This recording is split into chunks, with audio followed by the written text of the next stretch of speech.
My name is Trevon Bosley, and I've been impacted by gun violence.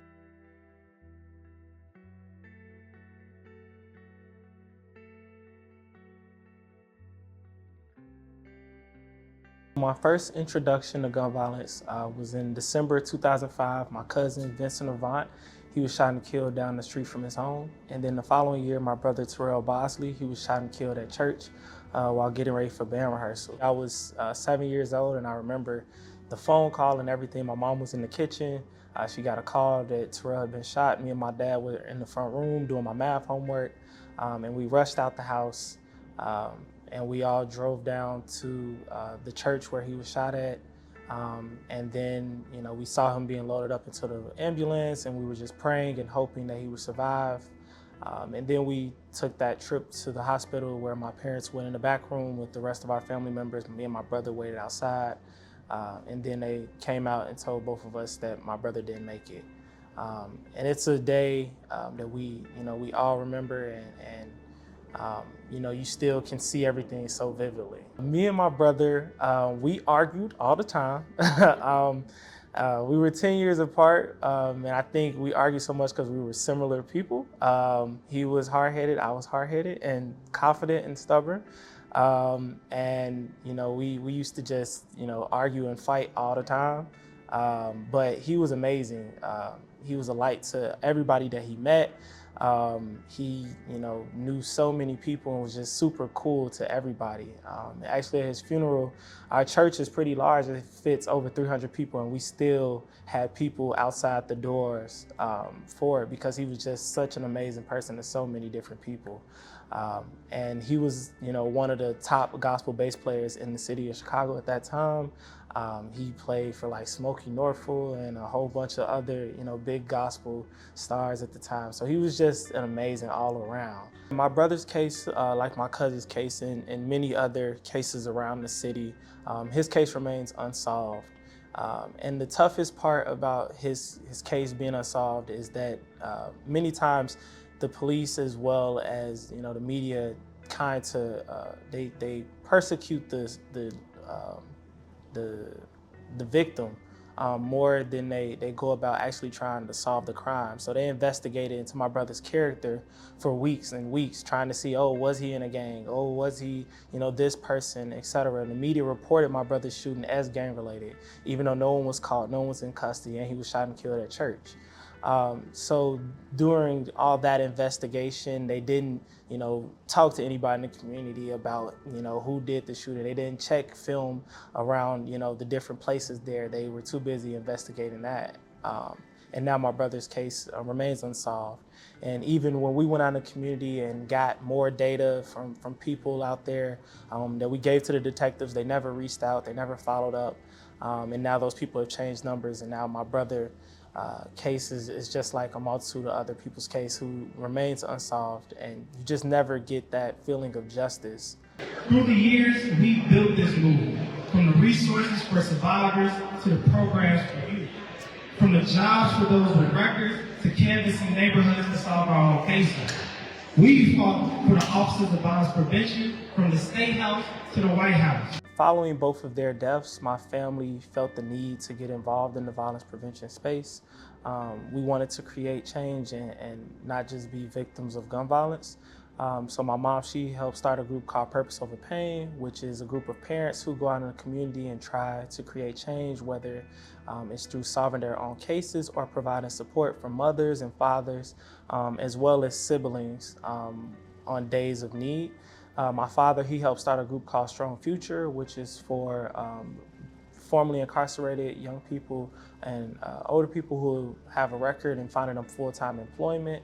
One of the organizations I work with is called Community Justice Action Fund. It's a group, a national violence prevention organization that specializes in legislation for Black and Brown communities around gun violence, as well as coalition building. So with that organization, I'm a community organizer.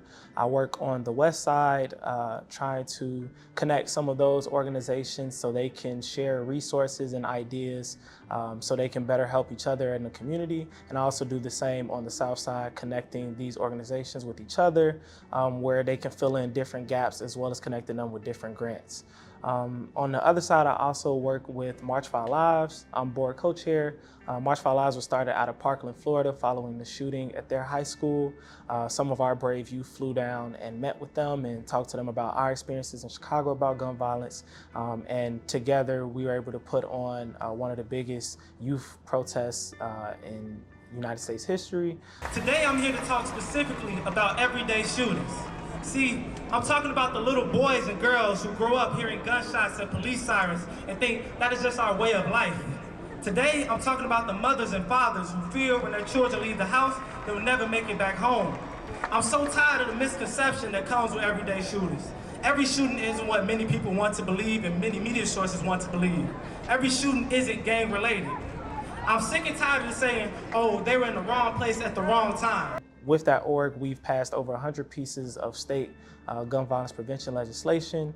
We were key in pushing for the Office of Gun Violence Prevention in the White House, and we were also pivotal in pushing for the Bipartisan Safer Communities Act, which is one of the first pieces of violence prevention legislation to pass federally in decades. So with that organization, I've been able to do a multitude of national violence prevention work.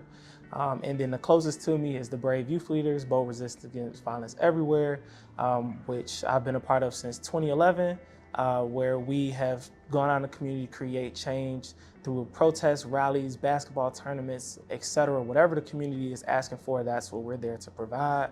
And currently we do our Peacemaker program, where we teach young people in the community how to be activists, how to go out in their communities and create change. And through that, we do our I Care campaign, where we do peace-led events for the next few months. So all led by the young people. As we get older, we don't always understand what the young people want. And what'll keep them away from gun violence. So one of the initiatives that we're about to do is a silent party. Now, if most people would have came up as a silent party being violence prevention, I don't know, but that's what the young people wanted. And when you think about it, that's keeping all of them in a safe space, not out and doing who knows what, and keeping them safe and providing them a means to not be violent or anything like that. So Brave is basically just that avenue for young people to learn about how to be effective, but to put their actual ideas into action. Through the work in the violence prevention space, I've been afforded a lot of different opportunities. Some of those being speaking with President Obama back in 2016 on CNN. I mean, my main advice to you is to continue to be an outstanding role model for the young ones who are coming up behind you. You're really important to the future of this country. And I think it is critical in this debate to understand that it's not just inner city kids who are at risk in these situations. Meeting with Vice President Harris at the White House, as well as introducing President Biden at the Bipartisan Safer Communities Act anniversary. So I've been able to turn my pain into passion and being able to really try to create change in the community and create change in the world. The work of CVI can't work without the work of the legislative side and vice versa. When it comes to many of us who do the grassroots stuff, we don't necessarily have time to focus on the different pieces of legislation coming out during the week and investigating every detail and knowing the co-sponsors and all these things while we're trying to deal with families who have just lost a loved one. So being able to have groups like One Aim who can keep us informed, who focus on the policy and keep us up to date on policies that matter to us and the work we do is truly helpful, especially with the different grants and things that we go for, and understanding the different language in there, us being able to have that relationship with the policymakers, with the groups that focus on policy, so they know, oh, we need to write up these grants a little differently and ask for different types of things, because sometimes, violence prevention is taking youth from the South Side to downtown or taking them on a historical trip. Being able to see these different pieces of their community really changes their outlook on life and is violence prevention, but making sure policymakers understand that when they're writing different pieces of legislation. And also understanding that we don't want to criminalize these communities that are already suffering from mass incarceration, and making sure the policies that we push for don't increase those numbers and just increase the issue of gun violence. So for us to understand the legislation and for those who work on policy to be able to show the proof of the legislation being effective, we both work hand in hand. Advocacy Day, I can't wait. I'm super excited because it's needed for our legislators to actually hear from us. Getting phone calls and getting letters, those have an effect, but seeing people face to face, talking with the survivor of why we need you to work harder when you're pushing for different pieces of legislation and why you need to be calling your other elected officials and pushing them on the issue, it really has a different impact when you're sitting face to face with your legislator. And then on the other end, for us to actually hear from some of our legislators who are working really hard on our behalf and actually knowing what they do. Because sometimes, we'll see them on the news or we'll hear about them and we, kind of don't have any empathy for the work that they do. So being able to actually meet them face to face and seeing that there are real people working on issues we care about is beneficial. The Reimagining Public Safety Act is one of the biggest pieces of legislation that we've had here, which basically funds our Brave Youth program. It funds the CVI, the violence prevention. It funds the survivor resources. Just being able to have the funds to go out and do the work that we know works when it comes to doing violence prevention and not trying to police ourselves out of this issue. I think that's something that should be replicated around the nation, allowing people who are in these communities to create the pieces and the things that are needed to save their communities, because we know what our community needs. We just need the funding and the resources to actually give it. For young people who want to get involved, I will first just tell them, try to find people who feel as passionate about the issue as you do. Whether that's 3 people or that's 4 people, there are people who are in the same boat as you and want to make some type of change, whether it's around gun violence or other issues that tie into gun violence. Just find people who have that same passion and fire as you do. And then the next step would be just understanding that the little things you do go a long way. You don't have to be on stage talking to the president. You don't have to be talking to 1,000 legislators, but doing the little things in your community can actually impact and save lives. Whether that's you doing a 3-on-3 tournament, you never know, you might have just stopped all of those young people in the community for them being at your event. Maybe they didn't go somewhere where things could have turned catastrophic. Maybe you had tutoring for the young kids over there. You might have just changed the trajectory of their life because now they're able to, understand things going on in school. So just understanding that the little initiatives that you do with the few people that you're able to gather can go such a long way. Trying to find something that can take your mind off of the usual, whether that's, sports, working out, music, making sure you find something that you enjoy that can take your mind to other places truly helps. And one of the biggest helps for me is action. So being able to go out and help other families who, may be dealing with gun violence or helping other youth in communities that are plagued by gun violence. That's one of the biggest stress relievers for me. There's such power in numbers. So when we're going down to Springfield, when we're protesting out in the street, when we're doing these different things, there's so much that can come from you just being there, whether you're speaking on the mic or you're just in attendance. We could just really use that support when it comes to our events. If we all provided something to the next person, our communities will look incredibly different. So when it comes to survivors and violence prevention, just providing what little things you can go a long way.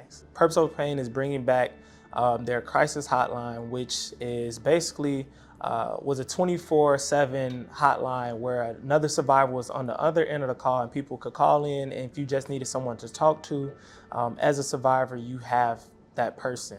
And something that we realized was that there were a lot of fathers who would call because many of them, they don't attend the events or anything like that, but they always want someone to talk to. And just being able to provide that resource for people truly helps. We've had people who, thought about retaliation, but being able to talk to somebody in that time of need, in that downtime, when they were feeling anger and frustrated, that truly changed what they might have ended up doing. So truly the crisis hotline is saving lives and impacting lives. Remain hopeful. I know that it's tough, especially with a lot of us who, have lost more than one loved one and we still live in these communities. But understand change is happening and the universe is on the side of justice. Right now I work as an electrical engineer. My goal is to get into biomedical engineering where I can create products that save people's lives. Ultimately, I want to be able to create products that help gun violence survivors with my engineering degree. And then on the community and policy aspect, I just want to continue helping out the community and speaking with legislators and using my voice and story and advocacy to help communities. So what the future has for all that, I don't know. My name is Trevon Bosley, and I'm in the fight to end gun violence.